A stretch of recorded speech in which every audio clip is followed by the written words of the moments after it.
Small talk in English can be awkward, especially if you don't know what to say. Avoid this situation. Hey mate, how was your weekend? Get up to much? No. If you don't know what to say, small talk can be really hard. The good news? With only very basic English, you can have a full, natural conversation. Small talk will happen a lot, so my advice is to prepare for it. For example, if you are talking about your weekend, often you will do the same things, so you can simply prepare 4 to 5 sentences that you have ready to go. Let's look at an example. Hey mate, how was your weekend? Get up to much? It was good. I didn't do too much. I went grocery shopping, went to a restaurant with a friend, and cleaned my apartment. How about you? Yeah, not much mate, just a chill one. I did go to brunch on Saturday. It was nice. Great.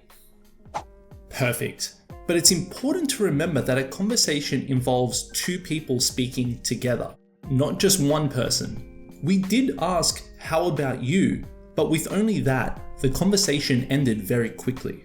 If you want to seem more confident in English and get better at small talk, you also need to practice active listening. Active listening can get complicated.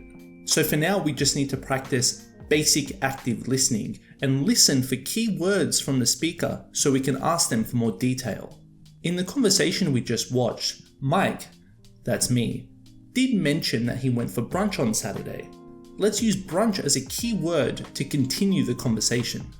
Yeah, not much mate, just a chill one. I did go to brunch on Saturday. It was nice. Oh, I love brunch. Where did you go? A great spot near my place. It's called Orva's Cafe. I don't know that cafe. Let's ask for more information. I've never been there. What kind of food did you eat? They serve Japanese fusion dishes. I ordered a truffle ramen. Oh, he mentioned ramen. I love ramen. I love ramen. Do you eat it often? Yeah, I'm actually a huge ramen fan. We should grab some for our next team dinner. Yes, for sure. I can recommend a place.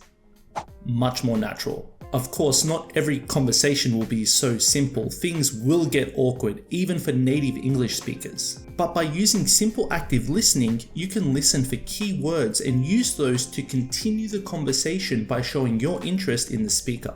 You will have control of the conversation, and of course, you will come across as very confident in English. It's a great way to make new friends, even with very basic English. Let me know in the comments if you have any questions, and don't forget to subscribe for more English conversation examples.